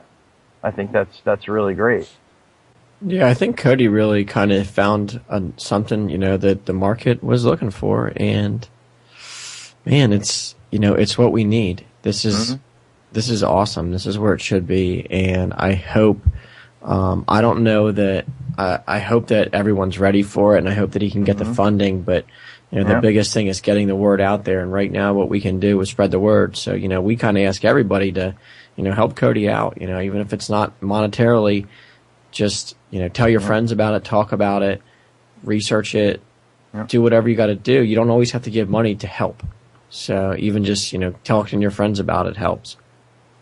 Yeah, I'm all about self-empowerment. Voting for anybody is not going to solve anything. We all in this conversation probably know that.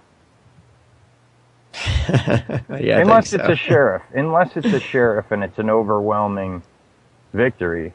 I think the sheriff is the only political office that should matter at all. The last time I voted just for myself to be president of myself, and that's the last time I need to vote.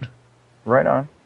But I think it depends. As far as political offices there might go, be if anybody actually cares about voting. Local level, but at the national level is probably not a whole lot. Maybe it's a mitigating factor, but not a overall solution.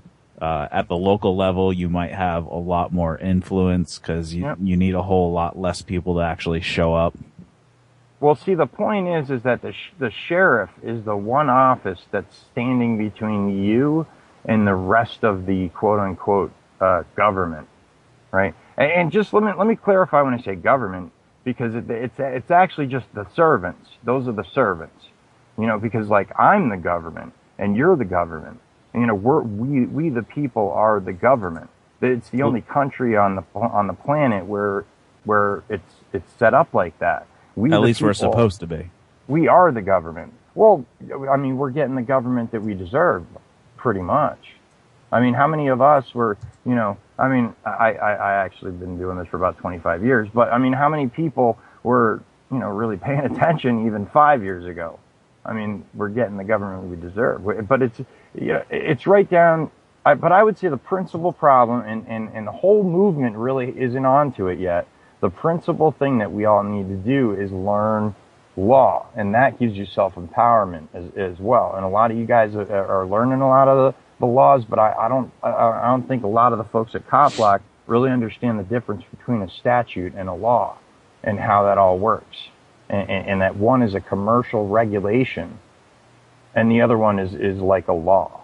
Well, and really, you have to look at how it's applied. Regardless of how it's written, it's how it's applied. Mm-hmm. If it's applied some other way, in it a way doesn't that really violates matter your what's rights, written then on it's not paper good, because they got the guns and the handcuffs and the cells. So right. Well, yeah, but you also have Marbury versus Madison, which has never been overturned, and it says any quote unquote law that is repugnant to the Constitution is null and void, as if it never even happened. So you can just ignore it. If only that they would honor that. Well, they don't do that very often. They're not going to honor it. What happens is that you have to just, stand there and stand your ground and get punched in the face if you have to, and then be ready to go through the whole court system and stand on your own 2 feet, because no attorney's going to bring this to light. And bring that forth and say, I was exercising a constitutional right. The state cannot take a right and convert it into a privilege and charge a license and a fee for it. There's so many different, there's really, Carl Miller, you should check out Carl Miller, AKA Constitution Man. He can actually, walk into a court and be his own lawyer, and he's got roughly 7 to 9 Supreme Court cases that he uses in pretty much every single rights case that he's ever been in himself, and he's actually gone and defended other people, and the judge would lean over the bench at him and say, do you have a license to practice law? And he would say, I don't need it. I don't need a license. I know what the hell I'm doing. Or he says, I'm not practicing. That's what he says. He says, I'm not practicing. I know what the hell I'm doing. And he'll say that to a judge. and fearlessly. So I mean, this guy knows the law, and he has a Constitution class. There's like a 3-part series, and man, every American needs to see that first video, at least the first one in the Carl Miller series. So if you put Carl Miller Constitution Man in your YouTube search, it'll probably be one of the first ones that comes up. And you got to watch that first video. It teaches you how to stand for your rights in your court. Because actually, see, the thing is in this country, because we the people are the top of the food chain, we're all the kings and queens, and we all have our own courts. We just go down to the local public one and use that particular building. We all have our own court, and you have to go in there and hold your court. So, we're coming up on the end of the show, so thanks for calling in, Vince. And thanks, man. Yeah. Hey. So we have. I think that we have the clip from Pete on the police accountability tour. I believe so. And if the producers want to cue that up, we want to make sure we give these guys their time too. Hey, what's up, y'all? It's Pete. Thanks for listening to the September 18, 2013 edition of the CopBlock Radio Show. As you might know, myself and Jacob Crawford right now, we're actually, it's the 19th where we're at, but we're over in Cape Town, South Africa, and we're trying to get the guys with the CopBlock Radio Show some content every week. So this week, wanted to share with you some audio from a video that we captured not too long ago of an individual named Denver who you'll hear himself refer to himself as a correctional officer, also a member and a warder. So he works in a prison out here, and you also hear him make mention of the numbers, which if you're not familiar with, just Google numbers in South Africa and see what you think. But this message, I think, speaks volumes, and especially for those of you listeners that work in law enforcement, I hope you'll really take to heart what he says. Take care, y'all. Peace. Well, first of all, my name is Denver Olsen. Yeah, I'm just a normal guy, a guy that have a love for people. But in that, the reason for me becoming a correctional officer was, without a shadow of a doubt, I wanted to take revenge on the people who killed my father. As I'm talking now, all these stuff just come to my mind and messing up people's life because I was hurt. And now it takes me back to a program that I did afterwards in 2006 called Restorative Justice. And just by saying this now, it was like hurting people hurts people. So I was hurt in 1993, and now I'm hurting other people. And to make a long story short, all of that happened, and when I came back, because the guys I found out they were in Cape Town, and I took a transfer to Paulson prison, because I know in my heart I know that these guys, they're going to come to Paulson, because Paulson will be the place where they're going to be sent to if they need to go out on parole. And it was very clear to me that Paulson is a place where I need to be. And it happened so that I got involved with a number. I got involved with the number 26, 27, and 28 because in my mind I didn't know where which guys they belong to. There's a lot of gangs, so I didn't know which gang these guys belong to. And I started smuggling with the number 26, 27, and 28 because I needed to have favor with the number. Getting favor with the number means that if I, as a member, would go to the inmate and say, listen here, I want you to kill that one. By me being the member and bringing in drugs for them and to them, I know that if I must tell them, listen, this is what I want, I know that they will do it. I just became involved in a lot of stuff. 2006, becoming involved with restorative justice, and it's there where I found myself opening up in front of the whole class, and telling them, listen here guys, yes, you are inmates, you have done wrong, but us as members, many of us, we have done so much wrong as well, and many of us, we are still doing wrong. And I believe that many of us didn't come to that point where you are now, where you want to tell people that you have done wrong. And today I just felt that I must be bold enough to say in front of you that I've messed up.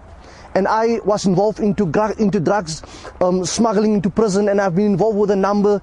And because the program that brought me here is, I'm escorting you to come and sit in this program and to open up your life. But here am I, and my life has been messed up, and I never opened up. So that is where it all started in 2006. I've started to help other inmates, helping them to change their lives. And I can just thank God for allowing me and affording me this opportunity, because I've never knew that all of this can happen. If I need to tell members, whether they are police, whether they are correctional officials, guys, take it from me, I've been corrupt. I'm not proud of what I was doing, but I took it upon myself that if I need to assist other people, I need to start with myself. I need to make a decision not to be corrupt anymore. I needed to make a decision that I want to help other people. I want to tell you guys, and I really want to look you guys in the eyes, and I want to tell you that you need to make a decision into becoming what you want to be.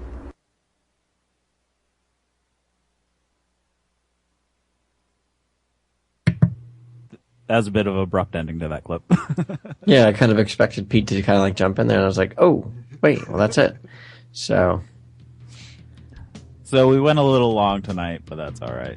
We'll take care of that. So yeah, it was a very interesting show this week. So hopefully we'll have Adam back next week. He's moving, so he couldn't make it to the show. But I was back this week, so at least Scott didn't have to go it alone. It happens. Maybe one of these days we'll send him out on his lonesome. Anyways, we'll see you back here next week at 9:30 on Wednesday on FPRN Radio. And remember, until then, badges don't grant extra rights.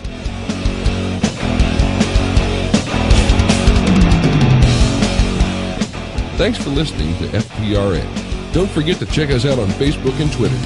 If you'd like to start your own show with FPRN, advertise with us, or donate to the network or to your favorite shows, check out our website at www.fprnradio.com. Lacing up my boots, lock and load my